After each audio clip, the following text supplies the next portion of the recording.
자, 오늘은 일본 문화와 아주 특별한 존재의 관계에 대해 깊이 파고들어 보려고 합니다.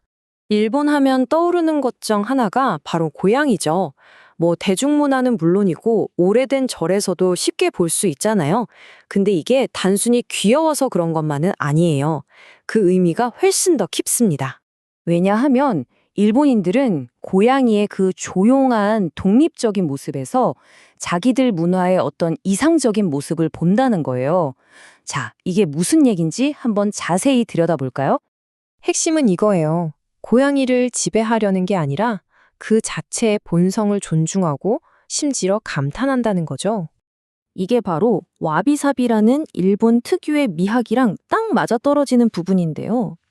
뭐랄까, 좀 부족하고 영원하지 않은 것에서 오히려 아름다움을 찾는 거잖아요. 고양이의 그런 무심한 듯한 혼자서도 잘 지내는 모습이 바로 이 와비사비의 정수처럼 보인다는 겁니다. 그러니까 명령한다고 듣지도 않은 그 태도가 단점이 아니라 오히려 고결함으로 비춰지는 거예요. 바로 이 지점, 이 존엄성과 독립성이 고양이를 그냥 동물이 아니라 하나의 이상적인 존재로 여기게 만드는 거죠. 근데 처음부터 이렇게 철학적으로 접근한 건 아니었어요. 시작은 아주 현실적인 필요 때문이었습니다. 보시면 시대별로 고양이의 역할이 정말 드라마틱하게 변해요. 처음엔 불교 경전을 쥐로부터 지키는, 말하자면 신성한 수호자였죠. 그러다가 헤이안 시대 귀족들 사이에서는 아주 세련된 취향의 상징이 됐고요. 나중엔 에도 시대에 쥐가 너무 많아지니까 나라에서 고양이 다 풀어줘라 할 정도로 공공의 일꾼 역할까지 하게 됩니다. 자, 이렇게 고양이가 점점 많아지니까 에도 시대에 이르러서는 그 이미지가 정말 극과 극으로 갈리게 됩니다. 한쪽에서는 우리에게도 익숙한 행운을 불러오는 마네키네코가 있었고요. 다른 한쪽에서는 사람을 괴롭히는 무시무시한 요괴 바케네코가 있었던 거죠. 완전히 다른 두 얼굴이죠. 이런 전설이 바로 마네키네코의 유래 중 하나예요. 고양이가 손짓해서 불렀더니 원래 있던 자리에 벼락이 쳤다는 이야기. 이러니 고양이가 행운과 안전의 상징이 될 수밖에요. 바케네코에 대한 공포는 꽤 구체적이었어요. 특히 꼬리가 긴 늙은 고양이가 꼬리가 두 개로 갈라지면서 네코마타라는 더 강력한 요괴가 된다고 믿었거든요. 그래서 사람들이 일부러 꼬리가 짧은 고양이를 선호하게 됐고, 이게 바로 지금의 재패니즈 밥테일이라는 품종에 직접적인 영향을 줬다는 설이 유력합니다. 이렇게 행운의 상징이면서 동시에 공포의 대상이 되는 이중성, 이게 왜 생겼을까요? 그건 아마도 일본인들이 고양이에게서 자기 자신의 모습을 봤기 때문일 겁니다. 일본 문화의 혼내와 다테마에라는 개념이 있잖아요. 속마음은 혼내, 겉으로 보여주는 모습은 다테마에. 이 둘을 구분하는 게 굉장히 중요하죠. 그리고 남에게 폐를 끼치지 않으려는 메이와쿠 문화도 있고요. 근데 고양이의 행동을 한번 보세요. 적당한 거리를 유지하고 성가시게 굴지 않으면서도 곁에 있어주잖아요. 이게 바로 일본인들이 이상적으로 생각하는 관계 맺기 방식, 즉 메이와쿠를 피하는 모습과 똑 닮았다는 겁니다. 상황이 이렇다 보니 이렇게 복합적인 매력을 가진 고양이가 예술가들의 뮤즈가 된 건 어쩌면 당연한 수순이었겠죠.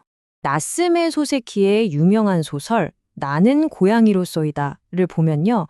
고양이의 시선으로 인간 사회의 위선과 오만을 신랄하게 꼬집죠.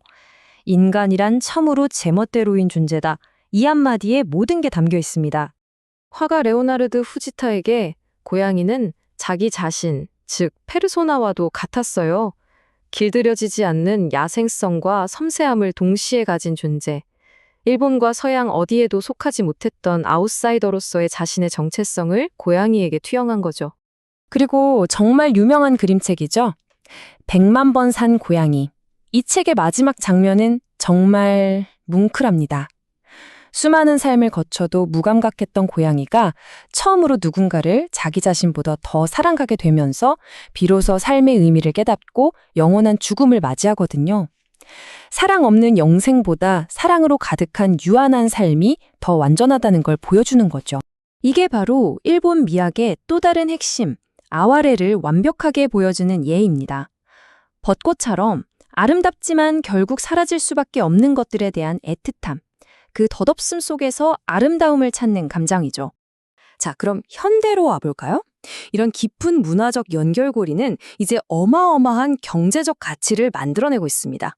무려 1조 8,600억 엔. 이게 2023년 일본의 반려동물 관련 시장 규모 추정치인데요. 이 거대한 시장의 중심에 바로 고양이가 있습니다. 이미 2017년에 고양이 수가 개를 앞질렀어요. 일본에서 가장 사랑받는 반려동물이 된 거죠. 그리고 보시는 것처럼 그 차이는 점점 더 커지고 있습니다. 이걸 네코노믹스, 즉 고양이 경제학이라고 부르는데요. 이건 단순히 사료나 장난감을 파는 수준이 아니에요. 전 세계적인 캐릭터 헬로키티부터 이제는 어디서나 볼 수 있는 고양이 카페, 심지어는 사람이 몇 없고 고양이만 가득한 고양이 섬까지 하나의 거대한 문화이자 경험 산업이 된 겁니다. 결국 한 나라가 특정 동물을 이토록 사랑한다는 건 그들의 영혼에 대해 많은 것을 알려줍니다. 일본인과 고양이의 관계를 통해 우리는 알 수 있죠. 적당한 거리를 존중하고 말 없는 시간을 이해하며 각자의 길을 가면서도 조용히 곁을 지켜주는 존재에게서 깊은 의미와 위안을 찾는 한 문화의 모습을 말입니다.